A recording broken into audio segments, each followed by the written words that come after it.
Hey folks, it's Moxley here and welcome to another episode on TEW2020 with AEW Dynamite. You join us our second week in November as we build towards our Full Gear pay-per-view, and we're slowly but surely starting to get a few guys back from injury. But looking forward to this one. We're really progressing through some storylines that I've put together towards Full Gear. Some matches will take place on the road to that to lead to something else, and some will take place on that event, but we're getting close to 2022 and that eventual brand split. So, without further ado, let's crack on. This is this week's Dynamite episode. So this week we're back at the Hodges Stadium, just under 11,500 in attendance. I think we've got 5 pre-show matches, quite lengthy ones actually this week, because there's a few, let's say, main event superstars that are partaking in matches, just really to freshen things up.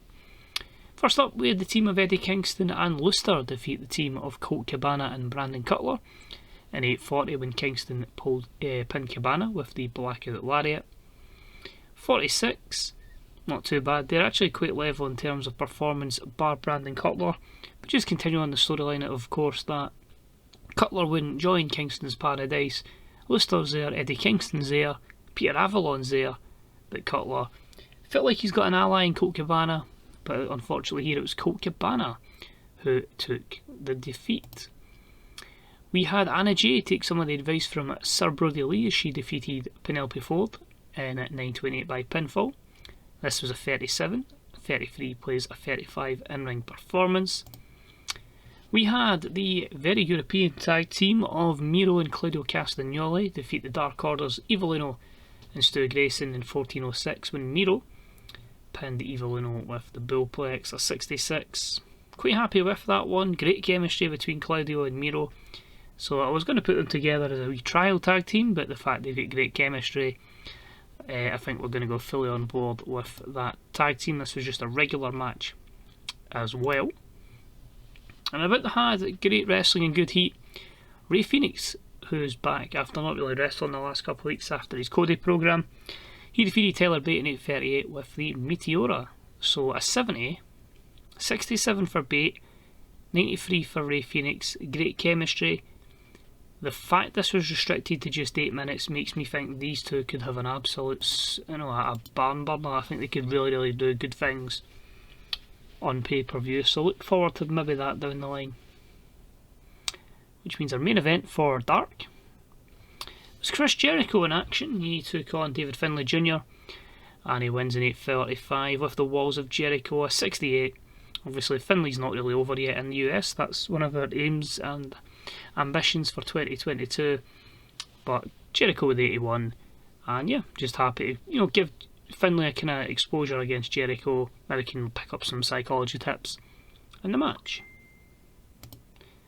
We start off the show with in the ring MJF alongside his faction members Ricky Starks and Wardlow, now going by the name of the Uprising. That's what I've called that stable. Probably stole that from somewhere, but basically they're in action, they're in the ring, just basically saying a couple of weeks and it is going to be Pac losing that championship against MJF. Pac comes down and says, if he needs to take each and every one of them out, then he will, just to make sure he is still going to be AEW World Champion. He's one bastard that doesn't back down from anyone. So in 86 there, you can see there MJF and Pac coming across well. Not so much the rest. Pac's getting a little bit stale. Renee Paquette was pretty weak, so again that colour commentary position continues to cause us problems. But basically we have Mick Foley, the matchmaker, come out and he confirms that tonight we will see in our co-main event a matchup between the AEW World Champion Pac and Ricky Starks. So really just putting Ricky Starks in a big position to try and hopefully get some exposure on him. So a 68 by that from Mick Foley. Opening contest for the evening then was for the AEW Mixed Tag Team Championships. It was a terrible matchup that saw the team of Kenny Omega and Hikaru Shida, the champions, defeat Peter Avalon and Leva Bates in 7:54, with Hikaru Shida pinning Leva Bates with the Tamashi no 3 count. Gives Omega and Shida their second defence. Kenny carried the match up a variety in performances there for sure. Great chemistry between Peter Avalon and Leva, which could be the end of their tenure because obviously Peter Avalon now part of the Kingston's Paradise stable. But a 63 is good. Kenny obviously standing out. And we confirm, that Leva Bates has maybe been thrown away from Peter Avalon. As Eddie Kingston and Luster say, look at this, Peter, you're losing again. I told you, man, you got to stick with Eddie Kingston, you got to stick with me, we'll get everything sorted. You can't keep hanging about these losers, or you're just going to keep taking losses. So, yeah, pretty much him cutting off Leva Bates in that 41 segment. Next up we got a promo, another rap from the Acclaim, just giving them exposure from Anthony Bowens and Max Caster. That was a 29, as they're ready for some fatal 4-way tag team action, with the winner becoming the number 1 contenders for the AEW Tag Team Championships. And the matchup was only a 55, which is a little bit disappointing, but it was saw the Jurassic Express defeat the Motorcycle Machine Guns, the Hybrid 2 and the Acclaimed in 10:09 when Jungle Boy pinned Jack Evans. So a 55, as we said. All the performances are pretty even, apart from obviously the Acclaimed, but I feel like putting them in these kind of matches, the exposure, eyes on them, hopefully they'll go with overness. I still want to continue on with Jurassic Express versus Santana and Ortiz, so a good victory, build them up with some momentum, and we can obviously have that rematch at Full Gear. After the match, just some words from Luchasaurus and Jungle Boy. They says they were unlucky when they took on Santana and Ortiz the last time, but they really do believe they can end this year as tag team champions, and they're going to do everything they can to make that happen. So be warned, proud and powerful. So that's a 59. Next up, we had an abysmal matchup that saw Mercedes Varnado defeat Deonna Purrazzo in 5:32 with a bank statement. 51-33 played a 57 here. For the first time ever, the announcing quality lifted the match. But obviously we're still building Deonna up in this save. She's only got like 19 or 20 over. Mercedes has to look extremely dominant, so she does that in this victory. Of course, knowing her, she does not want to let go of that submission, and Mercedes is continually beating down Deonna, and it basically takes Chris Statlander to make the save. She chases off Mercedes and she saves Deonna Purrazzo from further injury. So I really wanted to set up here a matchup for Full Gear, Chris Statlander versus Mercedes Varnado. When you debut somebody like Mercedes, I don't want her straight into the title picture. I know Kairi Hojo was going close to that. Also, remember, Toni Storm's our women's champion. She's not featured on Dynamite the last 2 weeks, so it's good that we'll get a couple of programmes going. She'll have a programme, the Mercedes Statlander promo, and obviously the stuff between Kairi Hojo, Saraya and Shayna Baszler as well. So we have a thriving division at the top, but we have to get the likes of our Hikaru Shida up here eventually, Riho, Mayu Iwatani, all the other ones that are original AEW women's athletes to the same overness as the WWE imports, of which there may be more to come. Next up, we had the AEW Trios titles on the line. It was Best Friends, Orange Cassidy, Trent Beretta and Chuck Taylor, against the members of Hangman's Posse, who aren't Hangman. So that's Shawn Spears and the Butcher and the Blade. And they had terrible wrestling and non-existent crowd heat, as Best Friends picked up the win in 9:47 when Orange Cassidy pinned the Blade with a super kick. So it gave them their third defence of the Trios Championship. 63 is not too bad. You can see in terms of in-ring performance, good stuff from Orange Cassidy, and the Butcher and the Blade still struggle to get over, but hopefully one day. I feel sorry for Big Andy because his age is obviously reflecting the fact it's a wee bit more difficult to get him over, but I think the guy's got a fantastic look, honestly. You look at the guy and it's like, he generally looks like he'd absolutely kick your ass. So, no success here. But what happens after the match? Well, we had one man confirm they were part of a faction and they were coming. And the beatdown on Orange Cassidy, Trent Beretta and Chuck Taylor is from Tommy End, who obviously has been with AEW now for a few months, so it was a wee bit quiet for a bit. And of course, you knew Raven Rowe had already signed. That was a matter of done months ago. We waited on Hanson. his contract's up. So the former Eric and Ivar, the former Viking, Warriors, Express, whatever, are back as War Machine, and they are now part of the faction of End of War. Tommy End, Hansen, Raymond Rowe, three absolute, badasses just kicking the crap out of best friends. 51, badass gimmicks for Hansen and Raymond Rowe, both great. And just Trent and Chuck looked a little bit underperformed. I think what you're going to see going forward, there's going to be quite a lot of tag teams and a lot of trios. Even like main event guys who are not quite doing anything. I've had ideas when I've been just thinking creatively, and it always results to just throw them in a tag team. So expect the tag ranks to be very, very in depth, as well as their obviously trios division as well, because a lot of it will be maybe even a tag team and then one main guy with them. Moved up to our co-main event, which saw Pac defeat Ricky Starks in a good match with a corkscrew shooting star press. I gave them 13, nearly 14 minutes there. Steal the show as well, so proper spotlight on Ricky Starks. 77, Pac comes out of it looking good with the 97 performance to Starks' 51, and the colour commentary does hamper it a little bit. I will get a good colour commentator at one point, when Chris Jericho retires. Although that's a bit debatable IRL, because they can be a bit over the top, but it was obviously going to be the case that he was going to get the victory over Ricky Starks.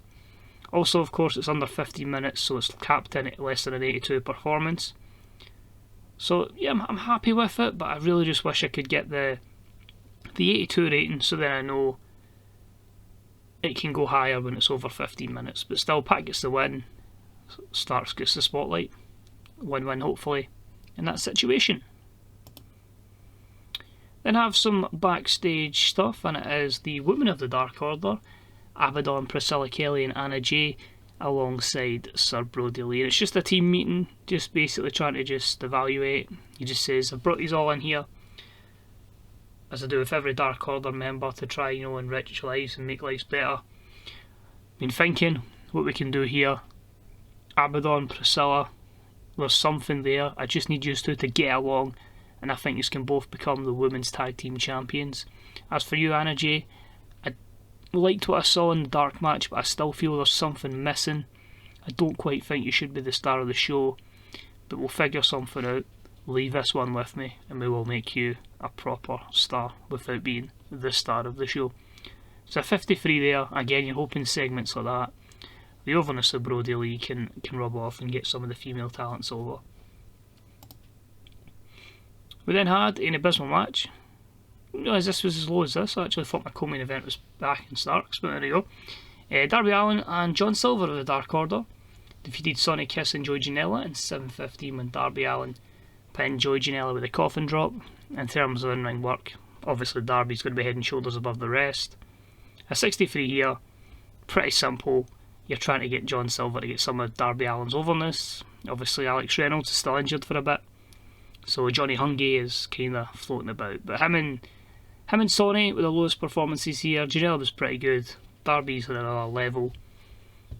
And of course, we have a wee segment after. Now, the segment range is 73. Basically, I couldn't find an angle to reflect what I wanted to say, so I'll just describe it to you, and hopefully you can get the picture from it. Darby's in the ring, celebrating the victory, and he just keeps hearing noises again, and it's just like he's coming to get you, he's going to be facing you soon, get ready. And a proper kind of thunderstorm noise and all this kind of stuff. Basically hyping up an opponent for the future, but it does leave Darby Allin with more questions rather than answers. And the main event, good matchup. Moxley defeats Kazarian in 1913 with a double arm DDT. Only a 76. I thought these two would do well because of Kazarian's high psychology, but again the colour commentary, boom, brings us back down to life. So I'm hoping the opening promo can hopefully see us up to about a 79. Good job we dropped that deal with City. I think if we do end up getting hundreds of new networks that will speak to us, we'll not go prime time, we'll just look to get something that gets us a 76, just so we can remain comfortable within the realms of what the companies are looking for us. So we finished the night up with a promo from John Moxley, only an 83, which again is disappointing, so I think we might lose Pop here again. So a couple of weaker shows, which isn't great. I feel like we're developing a lot of stuff, but maybe not so much in terms of our main stuff. But it's just John Moxley saying, Sammy, I'm back from injury. Your man Santana tried to take me out. Doesn't take John Moxley out. I'm thinking we need to do this again. 2 or 3 falls still resulted in inner circle interference. I think at Full Gear, we have to go to one place where the inner circle can't enter and where I can get my hands on you with no escape. Sammy, I'm wanting you in a steel cage at Full Gear. And if you won't give me to the match-up, well, I maybe just need to speak to Mick Foley and see what Mick Foley says about that. So the crowd goes wild at the prospect of a steel cage match. The 83 is a bit the 78 is a bit and it loses its popularity within the US and increases their popularity out with. I thought we actually covered a lot of stuff, but we just may need to put more focus on our main events. So I think the commentary team is still an issue, but I don't think the roster's an issue. You forget the amount of people that I have left off television because I'm waiting to bring them back and find the right plan for them. You know, we're still missing Hangman, Cody, the Bucks. Yes, I haven't forgotten about them. There's a plan for the Bucks, don't worry. Phoenix was on the pre-show, Pentagon, Killer Cross wasn't on. So many people. But yeah, it's a bold strategy and it hasn't paid off, giving other people opportunities, but it's fine. It's fine. That's how I wanted to be the save to be. I wanted to be in a position where we could continue to basically rotate so we could maybe get longer lasting wrestlers with not so much damage. Should we bring in Minoru Suzuki? 53 just to have like a couple of badass matches. IWGP Heavyweight as well. Maybe. Let's have a look. Angelico signed a new contract. Good stuff. You'll notice this as well. I know it's not an ex-WWE guy. To just explain, when certain contracts come up or people get released from WWE, I do shortlist them to bring them in down the line. But some other companies will make approaches to them, and I don't want to lose out on them for 2 years. So I think Gulak was CMLL that looked at him. He's not being seriously considered, so well, there you go, CMLL, yep. And that was the thing, I wanted to bring Gulak in, because I just felt like it's a cracking wrestler. So I think in this one I just gave up on Gulak because of the price, and I wasn't really anywhere I was going to put him in.